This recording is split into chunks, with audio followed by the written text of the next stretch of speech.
This is the story of something strange, something terrifying. I am going to tell you about a radio. A radio that didn't just play music or news, it talked back. Not like a normal radio, but in a way that no machine should. And the worst part? It knew things it had no right knowing. It all started when Daniel moved into his new apartment. He was just an ordinary guy, mid-20s, a quiet life, no family in town. The apartment was cheap, a little old, but perfect for him. While unpacking, he found an old radio sitting in the corner of the living room. It was dusty, an old-fashioned one with a tuning dial and big speakers. It looked like it hadn't been touched in years. Curious, he plugged it in. At first, there was only static. He turned the dial slowly, trying to find a station. Then a voice came through.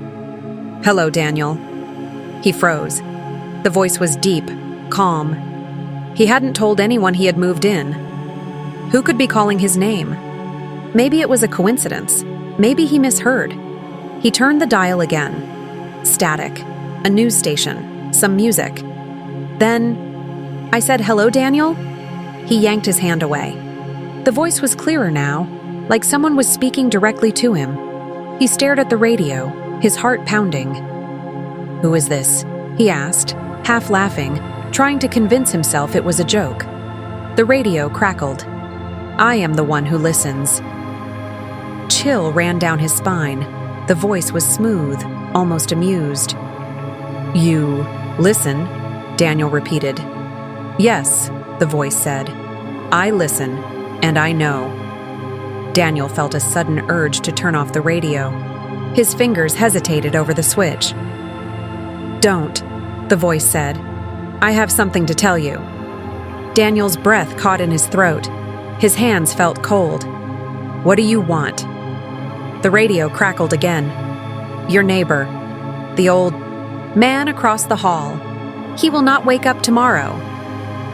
Daniel's stomach twisted. Mr. Reynolds, the elderly man across the hall, was always friendly, always sitting by his door, greeting him with a smile. Was this some kind of prank? "You're lying," Daniel whispered.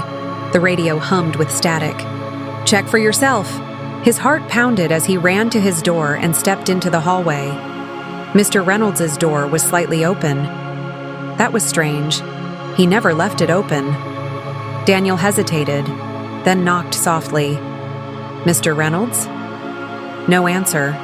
He pushed the door open, a little more, and peeked inside. The old man was sitting in his chair by the window, completely still. Something felt wrong. Daniel stepped closer. Mr. Reynolds wasn't breathing. His skin was pale, his mouth slightly open. His eyes stared blankly at nothing. Daniel stumbled back, his head spinning. This wasn't real. It couldn't be real. He rushed back into his apartment, slamming the door shut, his hands shaking. The radio was still on. "I told you," the voice said. "I know things." Daniel grabbed the plug and yanked it out of the wall. The radio went silent. For the rest of the day, he tried to convince himself it was just a coincidence. The old man was sick. Maybe he had passed away during the night, and the radio was just a broken piece of junk. But deep inside, he knew that wasn't true. That night, as he lay in bed, he couldn't stop thinking about the voice. The way it spoke, the way it knew. He had unplugged the radio, so it should have been off. But at exactly 3 a.m., the static returned. Daniel shot up in bed, staring at the dark corner where the radio sat. It was still unplugged. A whisper came through the speakers. "Daniel, are you awake?" His blood turned to ice. He didn't answer. The voice chuckled softly. "I know you're awake. I can hear your heartbeat." Daniel's breath came, in short gasps. He grabbed the radio and threw it to the ground. The static grew louder, the voice turning into a low, distorted laughter. "You can't get rid of me, Daniel," it said. "I am always listening." Terrified, Daniel grabbed his phone and called his friend, Mark. Dude, I need you to come over, right now. Mark arrived within minutes, finding Daniel pale and shaking. Man, you look like you've seen a ghost, Mark said. Daniel pointed at the radio. That thing, it talks to me. Mark frowned and picked it up. It's just a radio, dude. Maybe you were dreaming? I wasn't dreaming, Daniel insisted. It told me about Mr. Reynolds before it happened. Mark hesitated, then sighed. Okay, let's test it. He plugged the radio back in. For a few seconds, nothing happened. Then, the static returned. Hello, Mark. Mark dropped the radio and stepped back. What the hell? The voice chuckled. You don't believe, do you? Mark swallowed hard. What? What do you want? The radio crackled. To tell you the truth. Mark and Daniel stared at each other. What truth? The voice hummed. Daniel, do you remember the accident? Daniel's hands clenched into fists. What accident? The voice sighed. The one you don't talk about. The one from 10 years ago. Daniel's stomach twisted. He did remember. The car accident when he was a teenager. The one where his little sister, Emily, had died. He had been driving. That wasn't my fault, Daniel whispered. The radio crackled again. Are you sure? Daniel's breath hitched. Mark grabbed the radio and yanked the plug out. That's enough, he said. But the radio kept talking. You never looked at the brakes, did you? The voice said.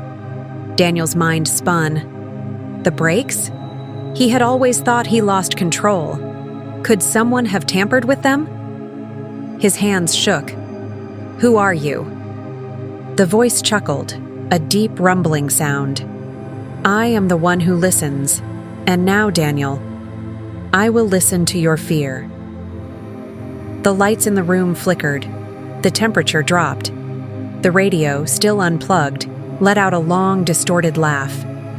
Daniel grabbed a hammer from the kitchen and smashed the radio into pieces.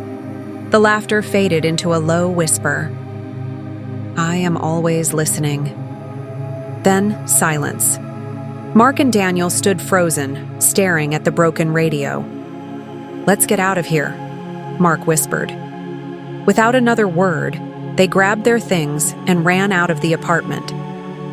The next day, Daniel moved out. He never saw the radio again. But sometimes late at night, when everything was quiet, he could still hear the static.